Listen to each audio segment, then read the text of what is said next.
welcome back in. Just another football show. Rolling.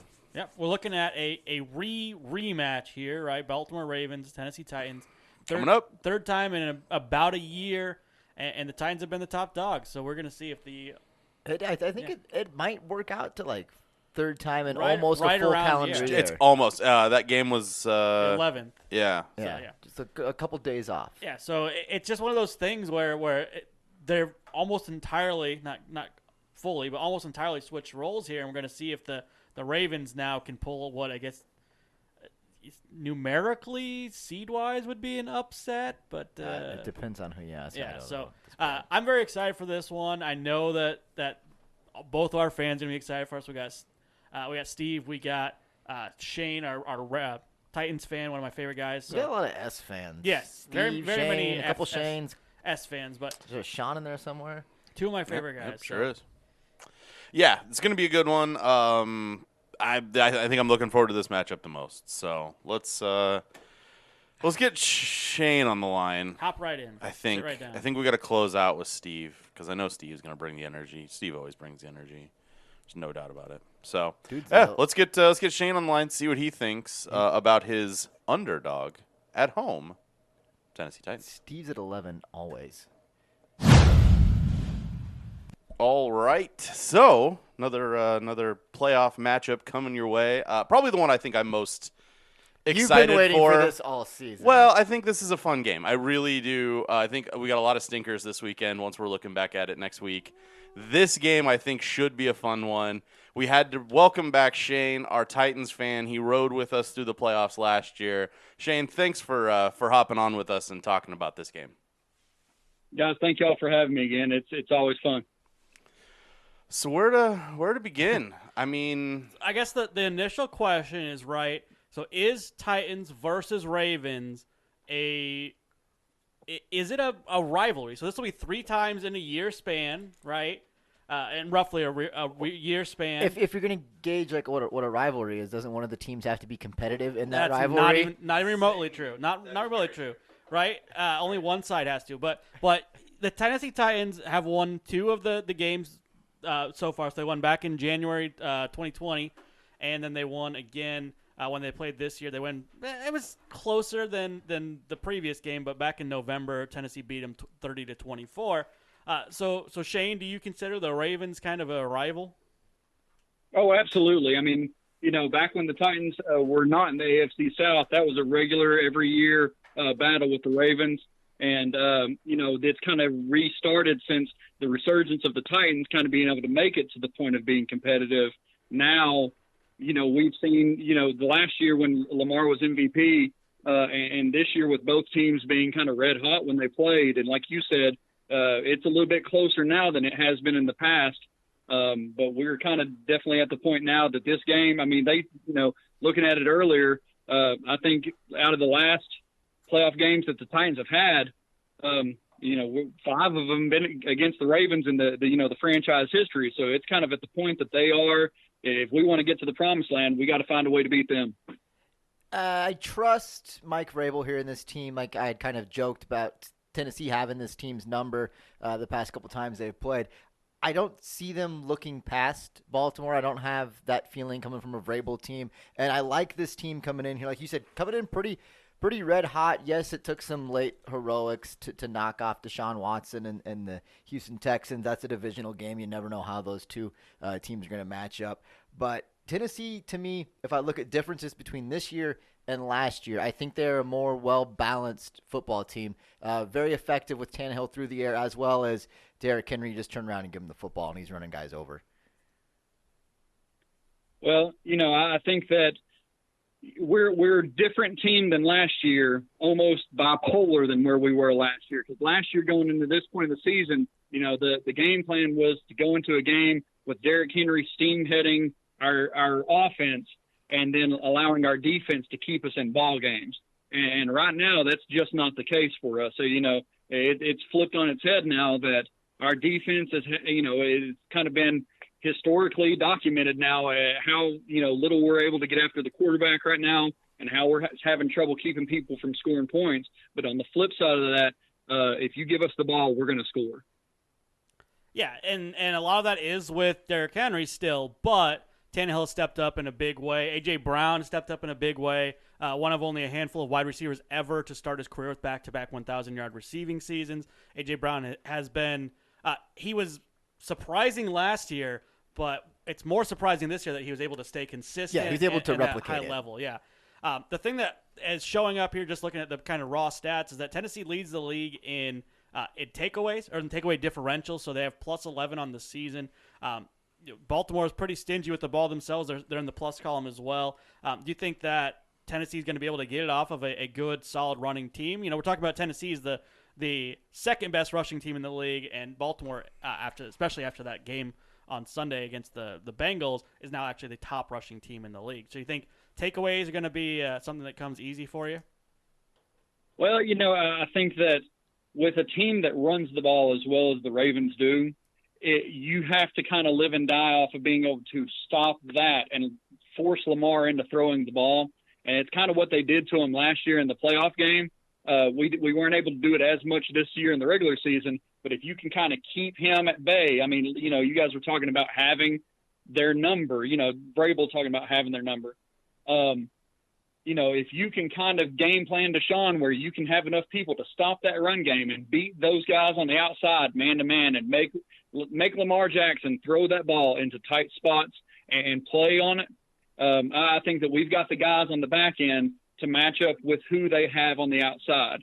In the first matchup, like Dez Bryant, I think it surprised Titans. I think they didn't expect them to get the ball out there to him quick and have to tackle him in space. And I think they're going to be ready for that now and kind of be able to put the clamps on making him throw the ball. And if they can do that, the turnover differential should head our way. Tannehill's been pretty good with the ball. Like a couple weeks ago in Green Bay, he just had to press a whole lot because they got ahead real fast. But outside of that, he's been really well at taking the ball and kind of putting it in spots to give us a chance to win. You bring up that Green Bay game, and I don't want to dwell on it too long, but are you worried about, we saw the Green Bay game where the Titans got kind of thoroughly whooped? That's the formula, right? Right. Like you try to get up on this team quick, and you sort of – I don't want to say take Derrick Henry out of the game because you're never taking him out of the game. He's still a part of the game plan regardless of how many scores they're down. But if you're forcing this team to go down the field – maybe. I mean, that's probably the strategy the Ravens are taking going into this. I think, too. Well, it generally helps, but I don't think it would help this Ravens team. So probably not. Really just help that Packers team.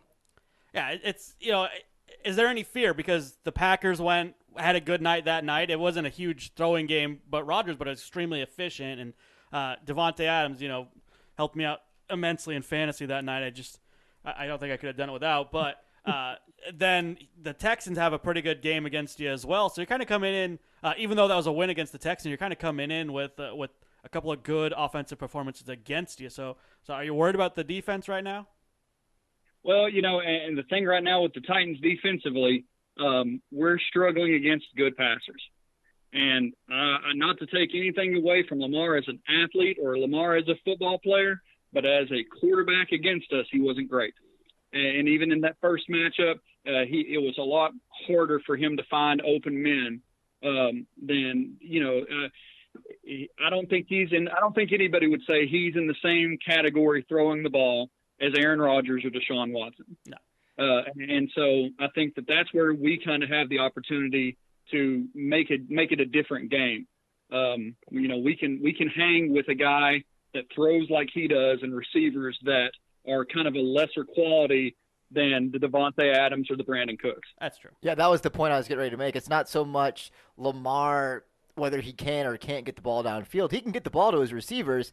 It just seems like it's usually dropped or bobbled or not a catch. And his good passing games, and I'm a huge Lamar fan, but his good passing games are, he'll get a 50-yard long pass to Marquise Brown, or he'll have 11 passes to Mark Andrews. So it's not really a lot of threat there. So you're both absolutely right that you're not really scared of Willie Snead in the same way you're scared of Devontae Adams. No. That being said, though, the Ravens are coming off. I think they had 407 yards rushing the ball against the Cincinnati Bengals the other night. Are you worried about the rushing attack here? Because that's kind of what has been carrying the Ravens, even though they've had some good games at Lamar. They've set all of that up with rushing the ball, rushing with Lamar and rushing with J.K. and Gus Edwards, and all those guys are having a fantastic season. So you feel like you're going to be able to match up or shut down that run game? And that's the thing, is that's not been our Achilles heel all year. Being able to put guys in the box and play man-to-man defense on the outside, it's kind of gave us the opportunity to keep people at bay. We got really lucky after Jalen Brown went down that David Long Jr. stepped up. So we've got two very capable run stoppers in the middle.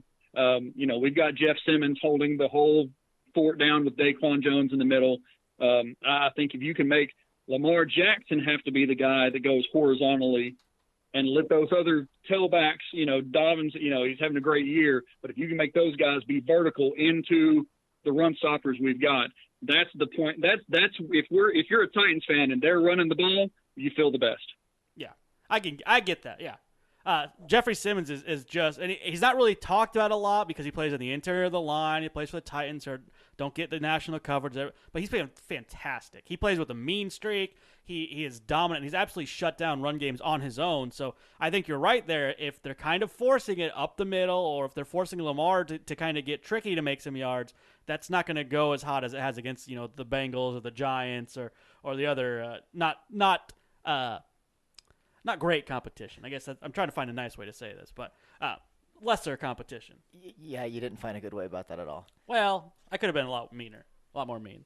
And then the last thing I want to bring up here, and I just have this fresh in my mind because it's a memory I remember from this weekend, is the final kick. It kind of came down to where they needed a field goal to tie or to surpass, the Texans. And it comes down to 5'4", 165-pound Sam Sloman coming out there, and he just boots it. So, Shane, how you feel about the kicking game? Whether it's Sloman or Gostkowski, who's had his ups and downs too, you feel like you can depend on whoever you got trotting out there? Man, and you gotta love the guy who's never kicked a game-winning field goal in his life winning the division for you. Yep. Like the guy who self-proclaimed says, "I've never kicked a last-second field goal to win a game," coming out and doinking one for a championship. I will take it every single day. However, that, his first, it was like that all night. We just kind of got lucky to get by with what we did. His first kick was a low line drive, probably should have been blocked.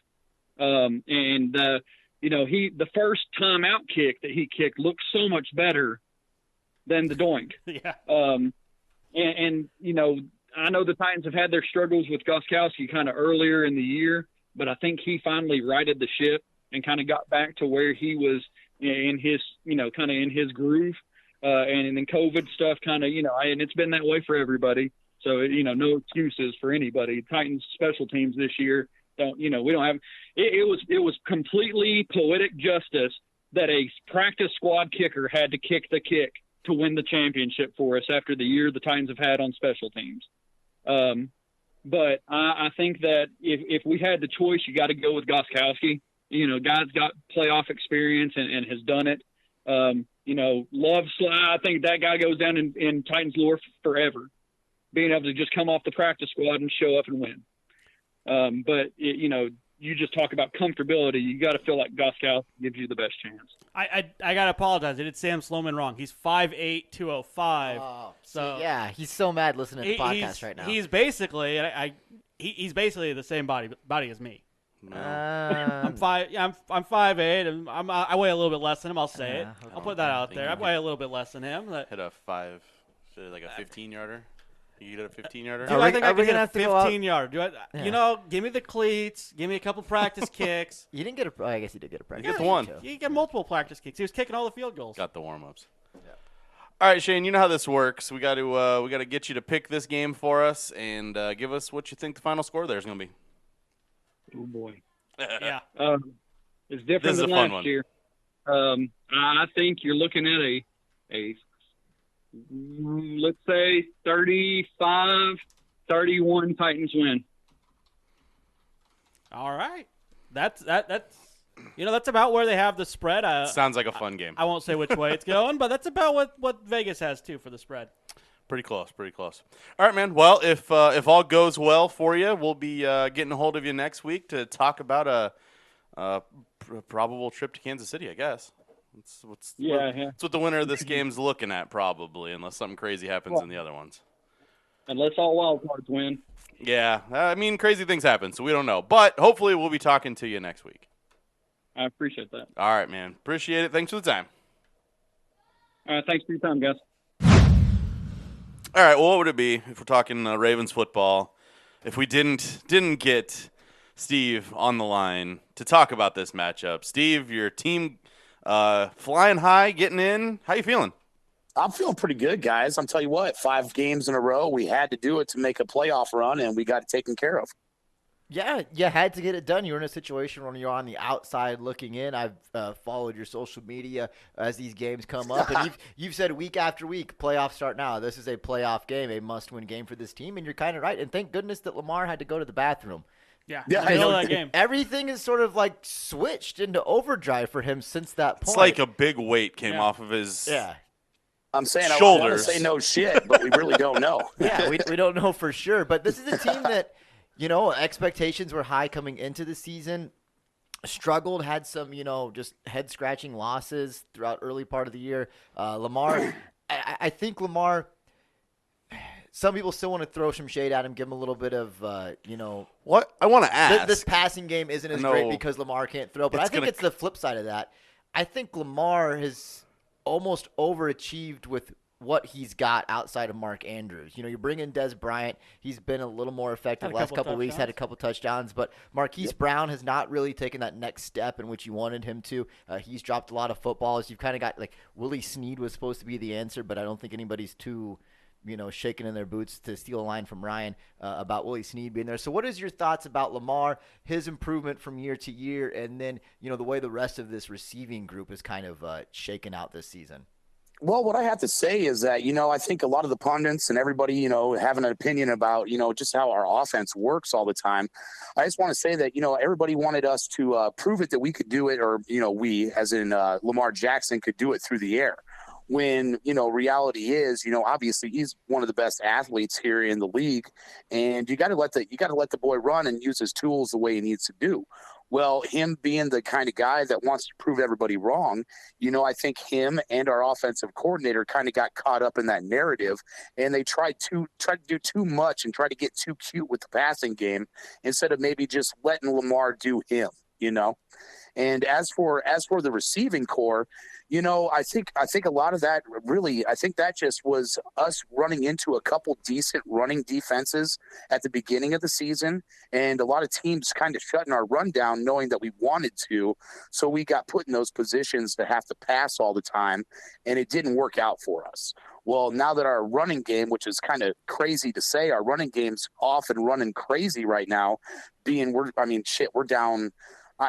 We're down Nick Boyle. We're down another tight end. I can't remember his name. We're down 2 offensive linemen. We're on a rotation of who plays where, and somehow we're being more productive than really ever on the ground right now. And we really don't need our passing game. So honestly, whenever we get an opportunity to step up, whether that be Hollywood, whether that be Miles Boykin, or even Mark Andrews when he's getting bullied around in the secondary, if somebody wants to step up and make a play, that's really all we need from them when it happens.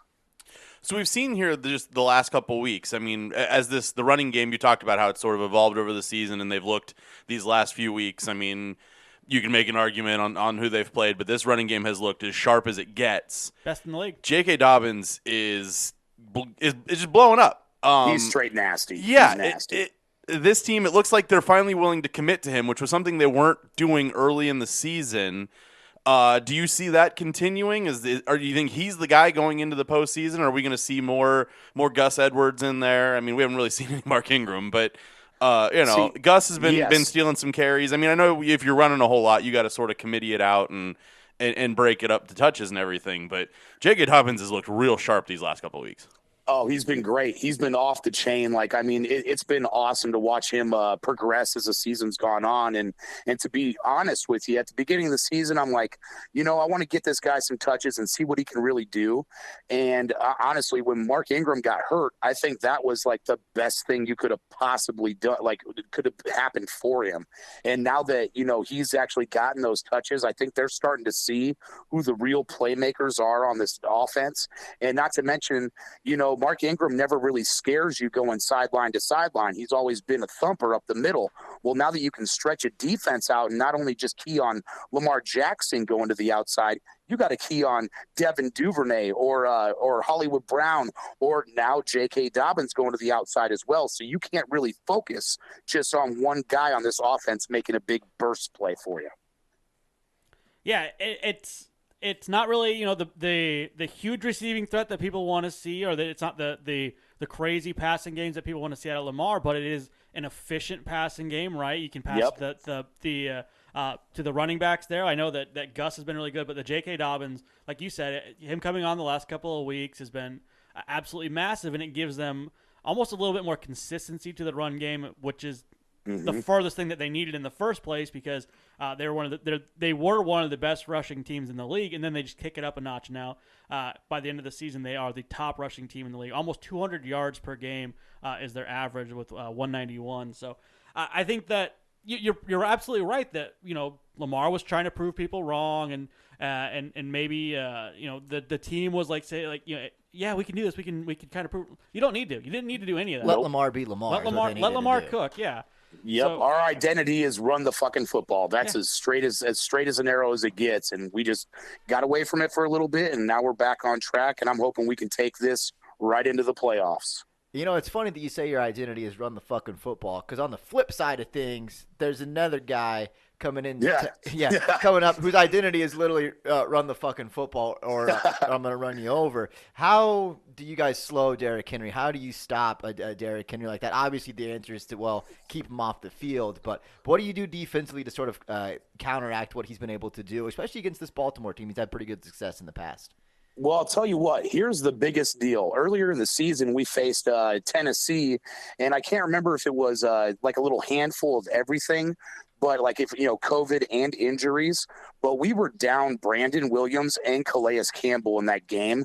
And pretty much we threw our two rookie defensive tackles in there along with Derek Wolfe. And dude, he just ate us up. We kind of contained him for most of the game, but it's sure as shit, as soon as we got to the fourth quarter, you see him bust off a couple 40-yard runs, and there went the game, slipped right out of our fingertips, And now we've got everybody back healthy, including Calais and including Brandon Williams. I think it's going to be a little bit different outcome this time. Yeah, I was going to ask you about that, because there's been almost a little rivalry between the Titans and the Ravens. They played twice with in quick succession, with the Titans winning both of them. So do you feel like this is kind of a game that's going to be elevated, circled for the – I mean, it's a playoff game, so of course it's circled, but extra attention on this game because it is the Titans who knocked them out of the playoffs last year, upset them in the game earlier this year? You think it's going to be extra attention? I'll tell you what, honestly, I mean, me being an old school 1996 Ravens fan from the beginning, I don't know if you guys remember the Ray Lewis, Eddie George days, but like these are like, it looks like that kind of a fucking football game. And I think we kind of had that rivalry, spinning in the right direction back in the day. And I think we're heading back towards it right now. Yeah, it's there was the stuff off the field, last season. He's no longer with the team, so we don't have to worry about that sort of, cashing that, writing that check before it cashed. But yeah, there is a budding rivalry here. I know Baltimore, for one, is taking this game very seriously. They want to come in here. They want to prove that they're the better team. They do not want to relive, what happened to them in the playoffs last year. If you look at this Tennessee Titans team, not only have they been able to run the ball very well, but I think Ryan Tannehill's sort of taken that next step. He really has. They've got a lot more going through the passing game, more so than they had, when these two teams met last season in the playoffs. So not only do you have to contend with Derrick Henry, how do you sort of, stop Derrick Henry, but at the same time don't expose yourselves on the back end? Well, I'll tell you what, AJ Brown is a fucking beast, man, and he's the one thing that scares me because we got a beast ourselves in the secondary with Marlon Humphrey, and as much as he's going to try to stay plastered on him all game, but we just got to we really got to make sure we limit those big plays, and I mean that's really all we can do. Derrick Henry, I feel like he's going to get his, but we just got to make sure we just play clean football, don't turn the ball over. Don't have stupid ass penalties, which seems to be happening every week for us, but we overcome them. But we really just gotta limit those big plays to AJ Brown. We can't sleep on him because I have a feeling he's going to have 100 yards and a couple touchdowns if we go sleeping on him. Yeah, that last game too, back in November, was a big Corey Davis game too. We haven't really seen much of him outside of a couple spots there, but he seems to show up when it matters too. So it's gonna be very interesting there to see how the Ravens stop them, because not a lot of teams have been able to stop Titans, but the secondary of the Ravens is very good. You have one of the best defenses all around, and like you pointed out, you're getting your big interior pass rushers back that can shut down the run, but also put some pressure on Tannehill. So I think it's a good, exciting matchup, not even remotely close to really what we saw the last two matchups either, because Calais Campbell wasn't there, either of those last two games either. So I think it is going to be a fun one to watch. I think it's going to be an all hands on deck freaking battle, boys. I think this game's going to be a crazy one. It's going to be a slobber knocker. A little bit. It's going to be awesome. So I have to ask. Maybe I'm the odd man out, or I'll be called the asshole. It's whatever. How much pressure is on Lamar to win this game? I didn't want to bring it up. Being oh my God, 0-2 in the playoffs, losing to this team last year. I mean, they are, like I said, they're flying into this game as under the radar as you can be. Yeah. Honestly, I'm telling you right now, as a Chiefs fan, the Ravens are the team I don't want to see the Bills, but the Ravens are the team next round I don't want to see, because this team seems to be getting it together, running the ball. It's just not a good matchup for us. But I think that there's a lot of weight on the shoulders of Lamar Jackson coming into this game, where, it's sort of a three. If you get into the playoffs 3 times and you don't win a single game, people start talking and things start happening. I'm just curious as if you think that pressure is on him as much as I do. Well, you know what? I definitely feel that pressure. However, we are back to being a Baltimore Raven fucking playoff team now, and we are a goddamn wild card team. So technically, and I don't want to hear the spreads because I think we're 3.5 point yes, sir, you are right now. But at the same time. Jesus Christ! So people are betting on the Ravens. They like them. At the same time, we don't have the MVP. We don't have the 14-2 record. We're not as flashy as we were last year. So we're coming in relatively, I wouldn't say disguised, but we're under the radar, and we're coming for a lot of teams. And I think, dude, Lamar has got a chip on his shoulder. And if anything, I think everybody's coming in loose. I think we're going to play our own game of football. And as much pressure as I think he wants to put on himself, I think this run game is going to do it for him. I think it's going to take all the pressure off, and we might honestly see Lamar have his best passing game of the year. Yeah, I think last year they came in a little bit, quite the opposite, right? They were the top seed, and then 14-2, like you said. They probably overlooked this Titans team. You had, some guy in the secondary mouthing off about Derrick Henry, and got memeified for an entire offseason. It's just, it's one of those things where we see it all the time, where a team comes in super hot, and they're not looking at a 5-6 or a seed or a 6 seed or something like that. And now the Ravens get to be the low seed, like you said, under the radar, maybe a little bit forgotten about. They were a couple weeks ago. They were outside on the bubble, looking at all their buddies, outside having fun, like the SpongeBob meme. And can I come play? and now the Ravens get to just kind of be that underdog and embrace that underdog mentality that we see work quite a bit, right? Being the underdog. If you embrace that, can you be really the underdog though when you're favored? They're only kind of favored because they're not hosting. They got Lamar on the road. Yeah. So it's I don't know. I think it's crazy. Yeah, it's a crazy one. The thing that I see that really kind of stands out to me is that the Titans have struggled a little bit. Right, they got whooped by the Packers. They struggled against the Tennessee Titans. We saw David Johnson have himself a good game. We saw Deshaun Watson have himself a good game. This Titans D is barely existent. It's in shambles. Yeah. It's in shambles. It's bad. Yeah, and I think that there's room there for the Ravens to take advantage of that. Yep. If we don't shoot ourselves in the foot, I think we're going to have a pretty good game. But like I said, we can't shoot ourselves in the foot, and we got to limit the big play. I think if we don't steer away from our running game like we did last year, if we stay true to it, I don't think Tennessee is ever going to really pull away unless we're throwing interceptions and we're fumbling the ball all over the field. Okay, well, all that said, Steve, you know how this works. We're down to the end here. We need you to pick this game for me. Give me a final score. God, do I want to put my real score on it, or do I want to guess the Ravens losing so it gives me good mojo? I don't know what to do. You already threw it out there. It's out there. So now the mojo don't work that way. All right. Well, God damn it. I should have kept my mouth shut. When does that ever happen? Yeah.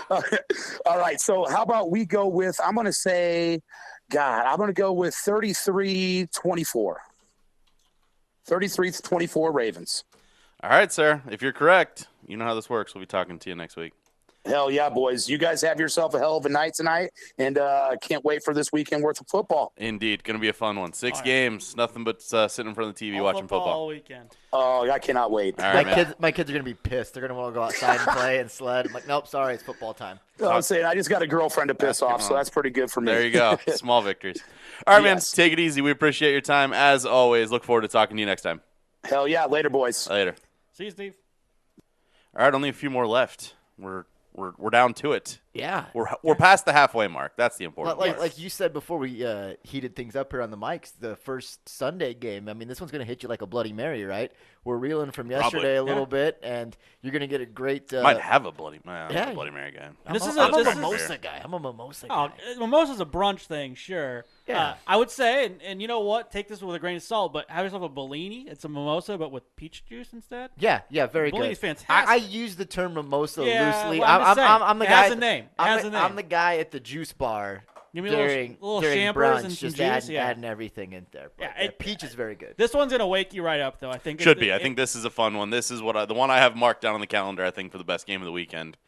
We'll see. We'll talk about it coming up next week. But 2 more previews coming at you again. If you missed any of the previews from the Saturday games, go back, check them out. They're available on Facebook. They're available on our YouTube channel. Links all over the place. Just pull up our Twitter page. They're all over there.